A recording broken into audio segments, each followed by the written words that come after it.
Gostaria de ler convosco o texto de Mateus 28.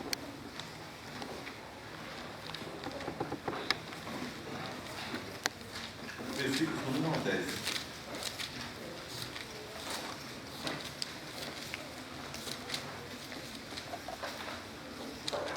Mateus 28, do 1 ao 10.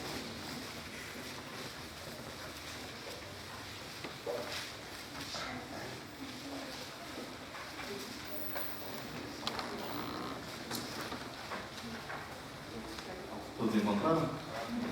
Diz assim: e no fim do sábado, quando já despontava o primeiro dia da semana, Maria Madalena e outra Maria foram ver o sepulcro. E eis que houvera um grande terremoto, porque um anjo do Senhor, descendo do céu, chegou, removendo a pedra e sentou-se sobre ela. E o seu aspecto era como um relâmpago, e a sua veste branca como a neve. E os guardas, com medo dele, ficaram muito assombrados e como mortos. Mas o anjo, respondendo, disse às mulheres: não tenhais medo, pois eu sei que buscai a Jesus, que foi crucificado. Ele não está aqui, porque já ressuscitou, como tinha dito. Vinde ver o lugar onde o Senhor jazia. E depois imediatamente dizei aos seus discípulos que já ressuscitou dos mortos. E eis que ele vai adiante de vós para a Galiléia, ali o vereis. Eis que eu vou-lo tenho dito. E saindo elas pressurosamente do sepulcro, com temor e grande alegria, correram a anunciá-lo aos seus discípulos.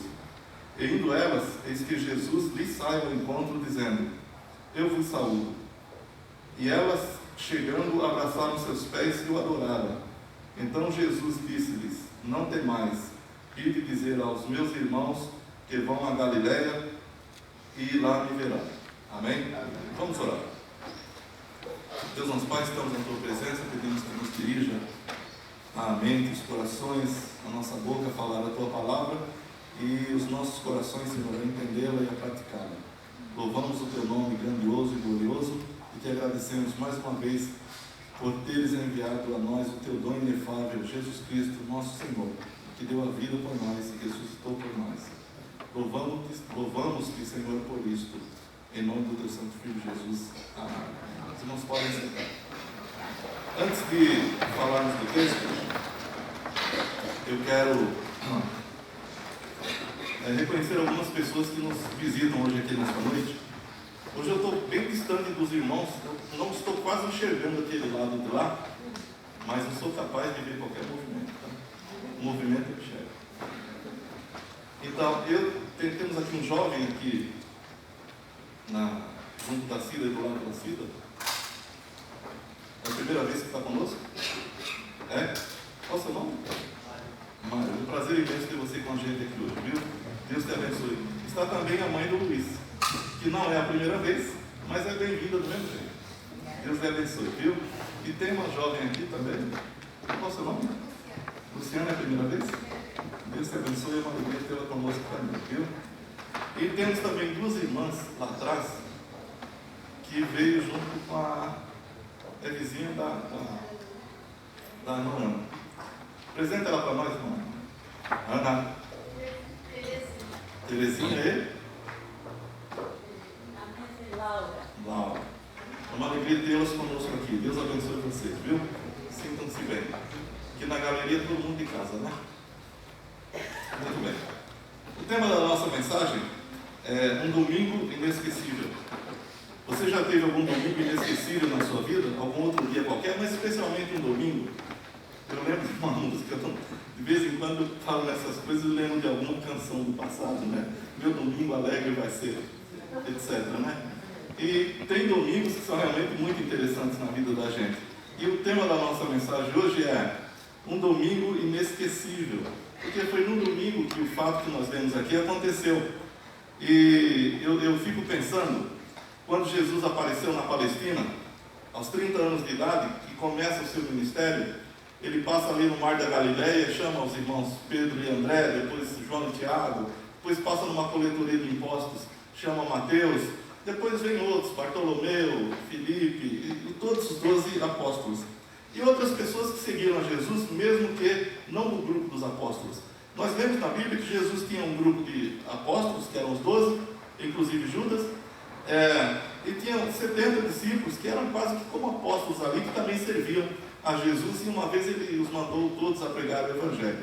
Mas eu fico imaginando uma coisa: quando aquelas pessoas encontraram-se com Jesus, ou Jesus as encontrou, eu fico imaginando o seguinte: elas nunca podiam imaginar a comoção que aquele chamado causaria às suas vidas. Eles andaram com Jesus, viram Jesus realizando milagres extraordinários, como curando leprosos, apenas com o poder da palavra. Sabe, eu creio no poder divino, eu creio no poder do Senhor para curar pessoas, porque eu mesmo sou testemunha disso. Mas o fato é que Jesus curava de forma diferente. Ele agia em situações que eram completamente impossíveis de se ver qualquer solução. Como, por exemplo, um cego de nascença chega para ele e fala: Senhor, eu quero ver. Jesus fala: então veja. E o homem vê. Quer dizer, é um negócio extraordinário. Chegam 10 leprosos e de longe gritam: leprosos. Os leprosos não podiam se aproximar das pessoas. Mas uma vez vem um grupo de 10, de uma vez. E chegam e dizem: Senhor, tem misericórdia de nós. De longe eles gritam: leprosos. Eles tinham que pôr a mão aqui sobre o lábio superior e gritar de longe: leprosos, para todo mundo se afastar deles, porque era proibido eles estarem no meio da sociedade. E uma vez chega um grupo de 10, eles gritam: Senhor, tem misericórdia de nós. E Jesus pergunta: o que vocês querem? Senhor, nós queremos ficar limpos. Jesus fala: então fica. Então fiquem. E os 10 ficaram. É um negócio extraordinário. Esses discípulos acompanham Jesus e veem isso. Uma vez Jesus estava entrando numa cidade e vinha sair do enterro. Um jovem, filho de uma senhora viúva, só tinha aquele filho, era o arrimo da família, e a mulher chorava muito, uma velhinha que possivelmente, depois do sepultamento do filho, ficaria abandonada. E Jesus vai entrando naquela cidade, em Naim, com seus discípulos, e uma multidão segue Jesus, como uma multidão da cidade vinha saindo com aquele enterro. E Jesus, a Bíblia diz, que movido de íntima compaixão, mandou parar aquele esquife lá, e disse ao rapaz: levanta-te. E o rapaz levantou-se. É um negócio extraordinário. A gente contar é uma coisa, você ver é outra. Não que eu estive lá. Até parece que eu estive lá, né? Quando ver é uma coisa, né? Mas, irmãos, isso é algo extremamente extraordinário. Esses discípulos vão acompanhando Jesus, fazendo essas coisas, e eles vão começando a ficar extasiados. Uma vez Jesus está diante de uma multidão, e eles não tinham o que comer. Aparece um rapaz com 5 pães e 2 peixes. E Jesus fala: manda a multidão sentar. E Jesus multiplica 5 pães e 2 peixes para aquela multidão de cerca de 15 mil pessoas. É algo que você não vê. Aqueles discípulos viam isso. Eles estavam acompanhando Jesus. Eles tinham a fé que Deus mandaria o Messias, e eles não conheciam Jesus. Por incrível que pareça, os discípulos de Jesus não o conheciam e tinham uma ideia estereotipada sobre ele. Eles imaginavam que Jesus seria aquele Messias da cabeça dos judeus. Eles não imaginavam que Jesus seria o Messias prometido pelas Escrituras, conforme prometido pelas Escrituras, mas conforme a ideia deles. Então eles veem Jesus fazer aquilo tudo e eles estão ficando extasiados. Então eles veem Jesus discutindo com autoridades, com pessoas de extrema cultura, e Jesus vence todos os debates. Não tem um debate que Jesus não vença. Os discípulos estão acompanhando aquilo. E eles começam a ficar extasiados com aquela ideia de Jesus que faz tudo, que realiza tudo, que é o chefe deles, e que conversa com eles, e que convive com eles, e só eles tinham acesso direto a Jesus. Quando as pessoas queriam falar com Jesus, falavam com eles, né? João até relata um caso desse no Evangelho dele, no capítulo 12, que chegaram os gregos e queriam ver Jesus. Então eles procuram Filipe, Filipe procura André, e os dois levam os gregos a Jesus. Quer dizer, eles eram assessores de Jesus também, pessoas que não tinham a menor importância social, eram pobres, eram galileus, sem cultura, mas eles estavam exercendo ali com Jesus uma liderança muito grande. Então eles estão acompanhando, estão vendo tudo aquilo, quando de repente, num belo dia, depois desse evento, que nós lemos aqui no Evangelho de Lucas, né, que eu li, Jesus faz aquela ceia com os discípulos, e ele diz: o Filho do Homem vai ser entregue na mão dos pecadores. Tem um momento aqui no Evangelho de Mateus que Pedro chama Jesus à parte e fala: não vai acontecer, não pode acontecer. Que isso, Senhor? Jesus olha para Pedro e fala: sai para trás de mim, Satanás, você não entende das coisas de Deus. Os discípulos não entendiam Jesus, eles só foram entender depois da descida do Espírito Santo. Então esses discípulos vão acompanhando Jesus, vão ficando muito animados, extasiados, se sentindo grandes. Mas nessa noite de quinta-feira, Jesus disse para eles: o Filho do Homem vai ser entregue na mão dos pecadores e vocês todos vão se escandalizar em mim. Como diz o profeta, citou o Senhor: ferirei o pastor e as ovelhas do rebanho se dispersarão. É aí que Pedro chama Jesus e fala: Senhor, todos não, qualquer um menos eu. Jesus olhou para ele e falou: Pedro, essa noite você vai me negar 3 vezes. Não vou. Você sabe, não há como contestar o que Jesus disse. Eu vejo pessoas tentando contestar o ensino bíblico, tentando contestar a palavra de Deus. Eu quero dizer para você, se você é assim, para com isso. Você não vai vencer, não vai dar certo. O que ele diz se cumpre. O que ele diz é verdade. Não é só verdade, é verdade absoluta. E não é só verdade absoluta. Se você estuda filosofia, é a verdade. O que ele diz é a verdade. Irrefutável. Durante todos os séculos. Então, naquela noite, naquele dia, esses discípulos que viram Jesus fazer tanta coisa, eles vão presenciar algo que eles nunca tinham presenciado. Jesus vai ser entregue na mão dos judeus, vai ser injustamente julgado, sem provas, e vai ser condenado. Os judeus vão levar Jesus aos romanos, diante de Pilatos. Pilatos vai julgar Jesus como autoridade romana, capaz de dar a vida ou a morte a quem quisesse. Vai dizer que Jesus é inocente e vai condená-lo mesmo assim. Os discípulos não estão entendendo mais nada. Quando eu leio aquele relato dos discípulos no caminho de Emaús, Jesus, depois de ressuscitado, chega para eles e conversa com eles. E Jesus pergunta para eles: vocês estão falando sobre o quê? E eles dizem: você é estrangeiro aqui que não sabe das coisas? Você não sabe de Jesus Nazareno, que nós esperávamos que ele fosse a redenção de Israel? Mas ele morreu. Ele morreu. Então Jesus começa a expor a Escritura para eles. E Jesus vai andando e eles não reconhecem Jesus. Até que eles chegam no lugar para onde iam, param e vão entrando na sua casa. E Jesus, a Bíblia diz que faz como quem vai adiante. E eles tão extasiados, estavam com aquela conversa com Jesus, que eles pediram para Jesus entrar e cear com eles. E Jesus entrou. Diz, quando Jesus deu graças, eles reconheceram que era Jesus. Jesus sumiu da presença deles. Na crucificação de Jesus Cristo, irmãos, é muito importante que a gente se ponha no lugar dos discípulos de Jesus. Eu já vi muita gente dizendo que esses discípulos eram fracos. Se fosse eu não tinha feito nada daquilo que eles fizeram. Não tinha fugido, não tinha confiado. Não tinha nada. Todos nós faríamos aquilo. Todos nós. Eles não tinham entendido Jesus Cristo. E quando nós não entendemos Jesus Cristo, nós tomamos decisões inadequadas. Nós fazemos coisas erradas. O Jesus bíblico é um Jesus que só se revela através da mensagem do Espírito Santo de Deus. Não é um Jesus intelectual. Não é um Jesus social. Não é um Jesus político.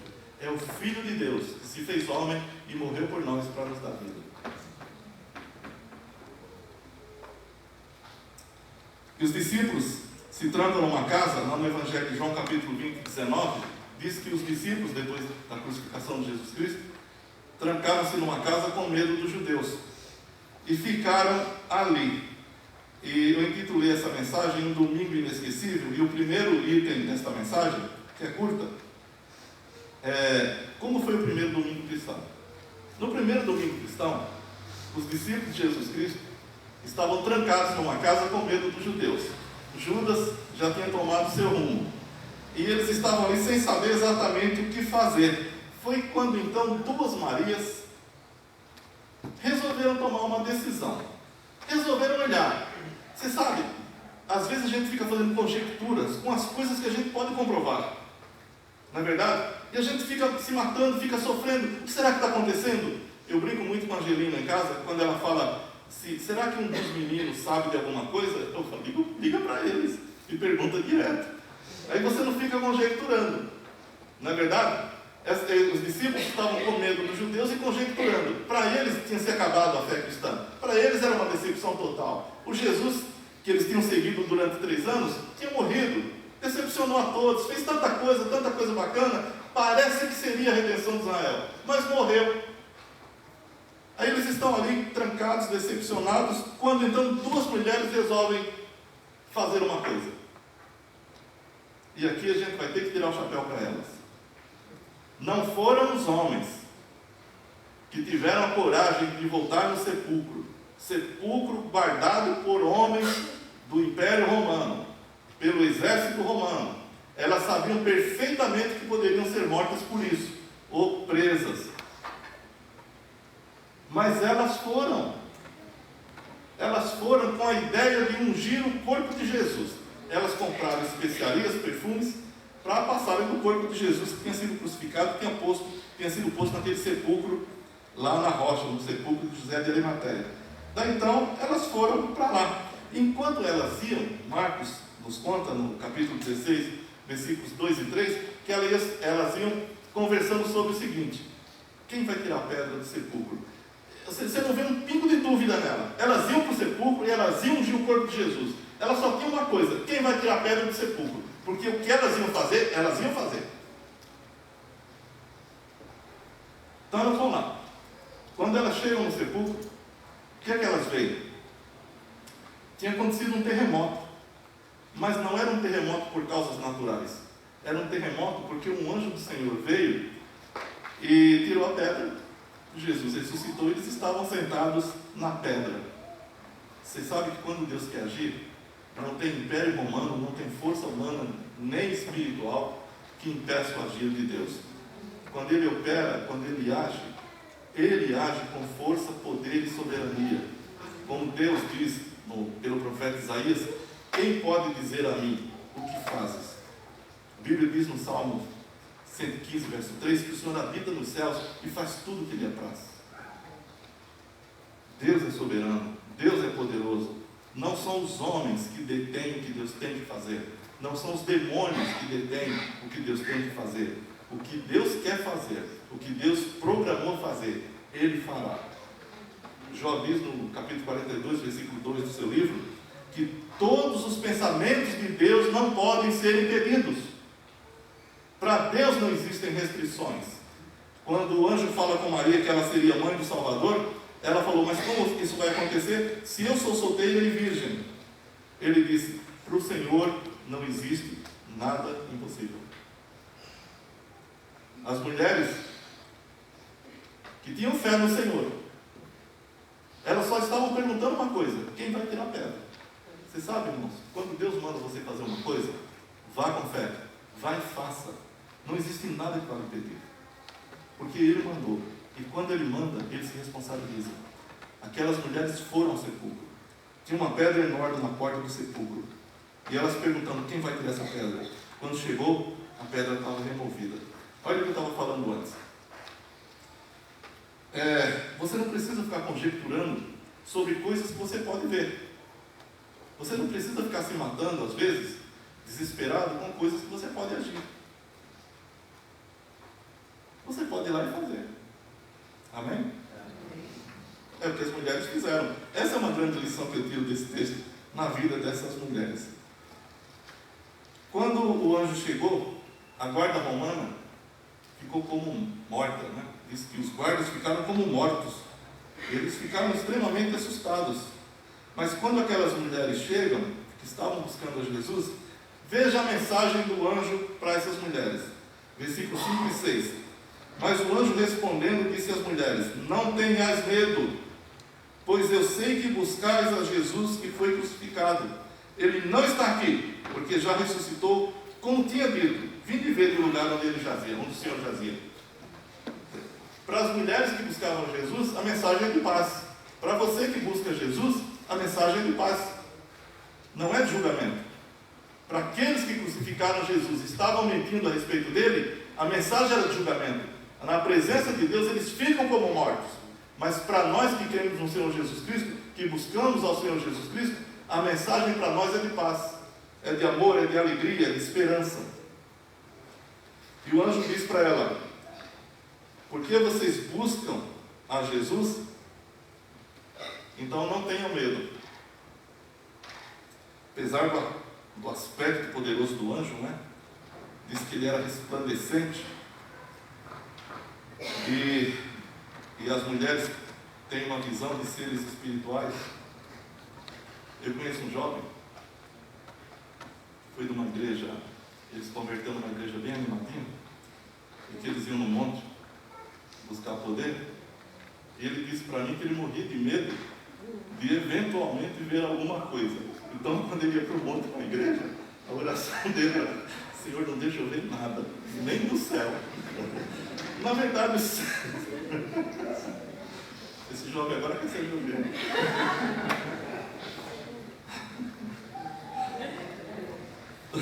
Né? Você sabe que essas visões espirituais são escabrosas, né? Mesmo as visões dos anjos, quando você lê no Antigo Testamento, por exemplo, quando Daniel tem uma visão e vem um anjo, a Bíblia diz que ele fica como morto. Assim, é algo extremamente poderoso para nós. E quem viu o demônio nunca mais quer ver, né? Sem ver, a pessoa já tem. Se vir, aí Deus me guarde, né? Como diz o sai de reto, né? E o anjo então diz às mulheres para irem anunciar a mensagem da ressurreição. No versículo 7, a primeira parte, quando o anjo diz para elas: não temam, e depois imediatamente dizei aos seus discípulos que já ressuscitou dos mortos. Veja que o anjo diz: ide imediatamente dizer aos seus discípulos que já ressuscitou dos mortos. Por que imediatamente? Por todos os motivos. Aqueles discípulos, como nós dissemos antes, tinham ficado muito frustrados com a morte de Jesus Cristo, com Jesus ter sido entregue a pecadores, etc. Eles tinham visto Jesus vencedor. E naquele tempo, e naquele dia, na cabeça deles, Jesus foi um grande perdedor. Então, quando Jesus ressuscitou e aquelas mulheres foram ao sepulcro, o anjo disse: ide imediatamente e dizer aos seus discípulos que ele ressuscitou. Os discípulos tinham que saber em primeira mão que o Senhor Jesus Cristo tinha ressuscitado e que a esperança poderia ser renovada. Mas principalmente, o anjo disse às mulheres para elas anunciarem a ressurreição por alguns motivos. Eu queria que você acompanhasse comigo alguns textos da palavra de Deus. Você sabe, João 16, 7. Era necessário que os discípulos soubessem disso e que todos nós saibamos também, que Jesus tinha ressuscitado, principalmente por isso. Vejam só o que diz João 16, 7. O próprio Jesus falando essas palavras: todavia digo-vos a verdade, que vos convém que eu vá, porque se eu não for, o Consolador não virá a vós, mas se eu for, enviar-vos-ei. Quer dizer, a vinda do Espírito Santo estava condicionada à ressurreição de Jesus Cristo. Se Jesus não tivesse ressuscitado, o Espírito Santo não teria vindo. E para que viria o Espírito Santo? Volta aqui um pouquinho no 14 de João e veja o que diz a palavra. 14, 16, 17 diz assim: e eu rogarei ao Pai, e Ele vos dará outro Consolador, para que fique convosco para sempre. Outro Consolador, porque Jesus também é Consolador. O Espírito da verdade, que o mundo não pode receber, porque não o vê, nem o conhece, mas vós o conheceis, porque habita convosco e estará em vós. O Espírito Santo no Antigo Testamento, ele vinha sobre as pessoas, mas ele não habitava nas pessoas. Agora, depois da ressurreição do Senhor, Jesus disse que se ele fosse, enviaria o Espírito Santo para habitar conosco. Não só estar conosco no nosso meio, mas para habitar em nós. Nós seríamos templo do Espírito Santo de Deus. No versículo 26 desse mesmo capítulo 14 diz: mas aquele Consolador, o Espírito Santo, que o Pai enviará em meu nome, vos ensinará todas as coisas e vos fará lembrar de tudo quanto vos tenho dito. Quer dizer, outra missão do Espírito Santo. Ele não só falaria de Jesus Cristo, mas como também ensinaria todas as coisas. Tem uma seita aí que diz que o Espírito Santo é uma força ativa de Deus. Não é. O Espírito Santo é uma pessoa, uma força, não ensina nada. A Força da gravidade, por exemplo, ensina alguma coisa? Alguém já teve aula com a força da gravidade? Gravidade para um negócio seguinte: a partir de hoje, o meu peso vai ser outro. Não, a força da gravidade é constante, ela não ensina nada. Mas o Espírito Santo ensinaria. Ensinaria quem? Aos discípulos. De que forma? Inspirando os homens que escreveriam o Novo Testamento, que não estava escrito ainda. E também fazendo com que o povo de Deus lembrasse-se das coisas que Jesus ensina e hoje através da sua palavra. Então era importante que os discípulos soubessem que Jesus tinha ressuscitado, porque então o Espírito Santo viria. E uma outra coisa também, ainda no Evangelho de João, que é decorrente da ressurreição de Jesus e da vinda do Espírito Santo, 16:8, a gente já leu 16:7, mas 16:8, e quando ele vier, convencerá o mundo do pecado, da justiça e do juízo. E só existe uma forma de salvação, que é em Jesus Cristo. Mas como se opera essa salvação? Através do convencimento do Espírito Santo. Eu estou aqui falando a palavra de Deus, vocês estão me ouvindo, mas só tem uma pessoa capaz de convencer você que você é um pecador. É o Espírito Santo de Deus. Não importa o que eu disser, não importa se meu discurso é feio ou bonito, não importa se é culto ou inculto. Não. Quem vai convencer o pecador de que ele é pecador é só o Espírito Santo.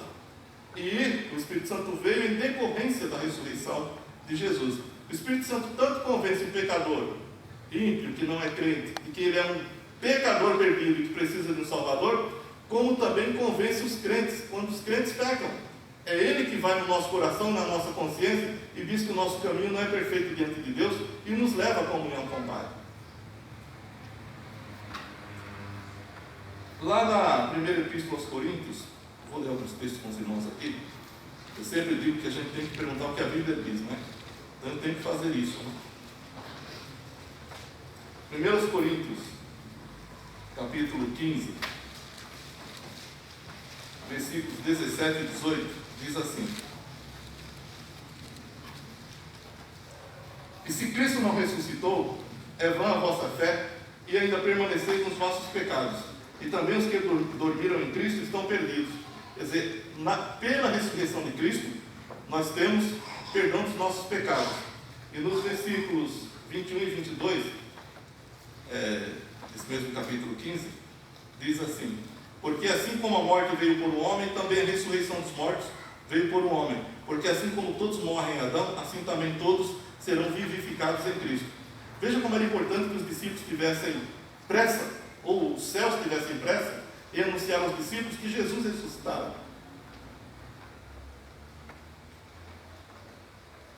Tudo que a ressurreição nos traz está na Bíblia. Se não fosse pela ressurreição de Jesus Cristo, que essas mulheres testemunharam naquele dia, estaremos todos perdidos. E quando aquelas mulheres estão ali no sepulcro, que o anjo diz: e depois imediatamente dizia aos seus discípulos que já ressuscitou dos mortos, e diz que eis que ele vai adiante de vós para a Galileia, e ali o vereis. E o anjo fala: eis que eu vos tenho dito. Entenda essa expressão: vão depressa. É uma ordem. Cumpra. Então o anjo disse para elas irem com muita pressa, e disse que Jesus iria diante delas para a Galileia. E as mulheres obedecem prontamente essa ordem recebida, e no versículo 8 diz: e saindo elas pressurosamente, ou com muita pressa, do sepulcro, com temor e grande alegria, correram a anunciar aos seus discípulos. Veja que essas mulheres, elas nos dão boas lições. Em primeiro lugar, elas têm pressa de cumprirem a ordem recebida. Em segundo lugar, elas saem com temor e grande alegria. Sabe, irmãos, eu acho muito interessante essa ideia de temor reverente. Eu vejo muita gente tratando a Bíblia, a igreja, o Evangelho de Jesus Cristo sem temor e sem reverência. Isso é pecado. Isso não agrada a Deus. Deus quer um povo santo, contrito, reverente. Deus quer pessoas, como diz o profeta Isaías, que tremam a sua palavra. Deus quer pessoas que tenham muito respeito por Ele, que tenham muito conhecimento dEle, para que o respeitem. Sabe por que muitas pessoas não respeitam a Deus e a Bíblia? Por falta de conhecimento. Porque não conhecem. E quando conhecem e não respeitam, aí é por falta de temor mesmo. É por impiedade. E isso é pecado. A Bíblia diz aqui nesse texto que essas mulheres saíram com temor e grande alegria. Quer dizer, o temor reverente gera muita alegria do Espírito Santo de Deus. E literalmente elas correm para anunciar aos discípulos. E naquele primeiro domingo acontece a primeira adoração de Jesus Cristo também. Diz que indo elas, eis que Jesus saiu ao encontro e disse: eu vos saúdo. Quando elas saíram, o Senhor apareceu. Em elas obedecerem a ordem do Senhor, o Senhor estava presente. Tem gente que fica esperando, né? Depois que Jesus manda fazer uma coisa, a pessoa fica esperando que apareça um anjo do céu também e que diga coisas. Para essas mulheres apareceu um anjo e falou para elas: vão depressa e anunciem. Elas foram depressa anunciar. Mas quando elas obedeceram, Jesus apareceu. E falou com elas e disse: eu vos saúdo. Ou seja, isso é um elogio para elas. E indo eles, tem aquela história até que eu me referi dela aqui agora há pouco, lá em Lucas 17, do 11 ao 19, quando aqueles 10 leprosos chegaram para Jesus, Jesus disse para eles: fiquem curados. A Bíblia diz: e indo eles, né, que Jesus os manda se mostrarem ao sacerdote, diz: e indo eles ficaram limpos. Quer dizer, até o momento que Jesus disse para eles: fiquem limpos, eles não estavam limpos. Mas quando Jesus disse para eles: vão e se mostrem ao sacerdote, aí diz: e indo eles ficaram limpos. E indo as mulheres, Jesus apareceu. O Senhor disse: ide pregai, ide ensinai. E nós falamos: mas eu não tenho capacidade. Essas mulheres também não tinham. Mas quem nos capacita é o Espírito Santo de Deus. Amém? Quando nós formos, Jesus disse lá em Mateus 28, aqui, né? Lá em Mateus, nós estamos em Mateus 28. Ele disse: é-me dado todo o poder nos céus e na terra. Portanto, ide, ensinai todas as nações, batizando-as em nome do Pai, do Filho e do Espírito Santo, ensinando-as a guardar todas as coisas que eu vos tenho mandado. E eis que eu estou convosco todos os dias, até a consumação dos séculos. Normalmente nós queremos que Ele esteja conosco, e nós queremos que Ele esteja conosco, e Ele está conosco. Mas de uma forma especial, Ele estará conosco quando nós vamos, quando nós obedecemos.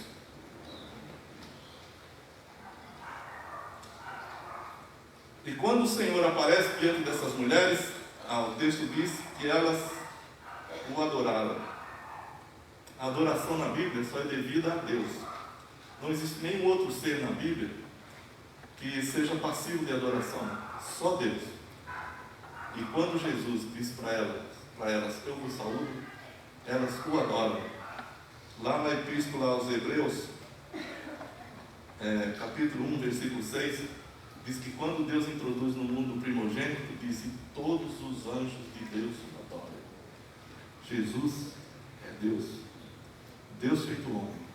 Jesus é Deus. Amém? Uma coisa bem interessante nesse texto que eu acho também, no versículo 10, então Jesus disse-lhes: não temais, ide dizer aos meus irmãos que vão a Galiléia e lá me verão. Eu fico muito admirado de Jesus nos chamar de irmãos. Você chamaria de irmão qualquer pessoa? Você sabe que quando o descrente chama a gente de irmão, é ofensivo? Né? Não é verdade? Você está no seu local de trabalho, sei lá onde, chega um gaiato qualquer e fala: aí, irmão. É ofensivo. Né? Por que nós não aceitamos? Porque aquela pessoa não teme a Deus. Ela não tem fé em Jesus Cristo. Então isso nos ofende. Ele não é meu irmão. A não ser que ele encontre com Jesus Cristo e seja salvo. Aí será meu irmão. Mas Jesus, para nós pecadores, Ele nos chama de irmãos. Ide dizer aos meus irmãos que vão a Galiléia e lá me verão. Você sabe, no Novo Testamento nós temos alguns títulos de Jesus. Um deles é unigênito. O que é unigênito? João 1,14 diz: e vimos a sua glória como a glória do unigênito do Pai, cheio de graça e de verdade. O que é unigênito? Único gerado. Um filho único é unigênito. Aqui nas igrejas nós temos vários filhos únicos, né? Tem a Bárbara, tem a Cris, tem a Nora da Cris, tem, quem mais? A Rebeca, quem mais? A Lígia, Giovana, Sofia. Nós temos vários unigênitos aqui, estão vendo? Unigênito significa o quê? Só foi um gerado. E primogênito? Primeiro gerado. Na minha casa não tem unigênitos, mas tem a primogênita. Cuidado, hein? Por que ela é primogênita? Porque veio o André, veio o Felipe, depois veio a Pâmela, né? Então ela é primogênita. Ela pode ser unigênita?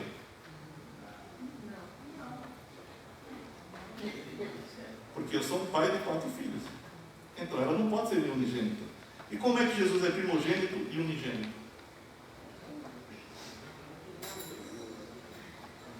Bom isso, né? Você sabe que em relação aos irmãos, só para a gente tirar essa dúvida, abra em Hebreus 2, 11 e 12.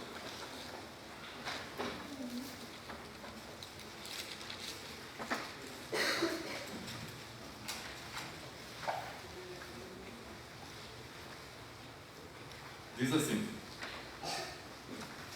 Hebreus 2, 11 e 12 diz: porque assim o que santifica como os que são santificados são todos de um, por cuja causa não se envergonhe de lhes chamar irmãos, dizendo: anunciarei o teu nome a meus irmãos, cantar-te-ei louvores no meio da congregação.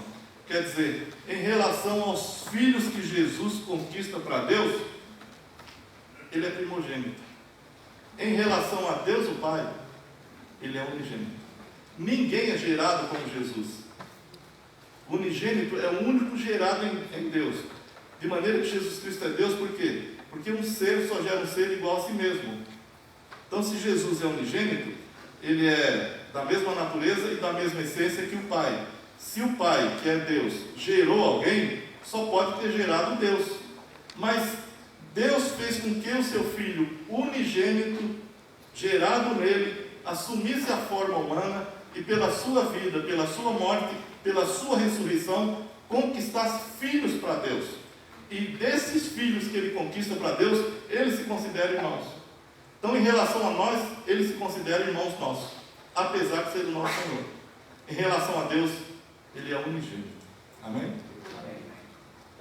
Então Jesus disse para essas mulheres: ide dizei aos meus irmãos que vão a Galiléia e lá me verão. Olha, irmãos, nesse domingo da ressurreição,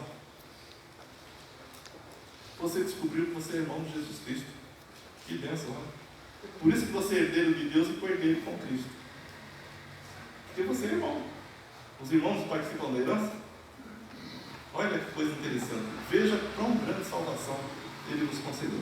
Então, para concluir esta mensagem, quero dizer o seguinte: a ressurreição de Jesus Cristo é a doutrina fundamental da fé cristã. Não existe cristianismo sem a ressurreição de Jesus Cristo. O cristianismo não é um conglomerado de ideias. O cristianismo é a ideia sobre uma pessoa. Não é sobre a ideia daquela pessoa. Como disse alguém, você pode cumprir e conhecer todos os ensinos de Jesus Cristo, mas não ser um cristão, mesmo que se confesse cristão. Só é cristão quem confessa Jesus como Senhor e Salvador da sua vida. Aquele que nasceu de novo, aquele que foi convencido pelo Espírito Santo de que é pecador.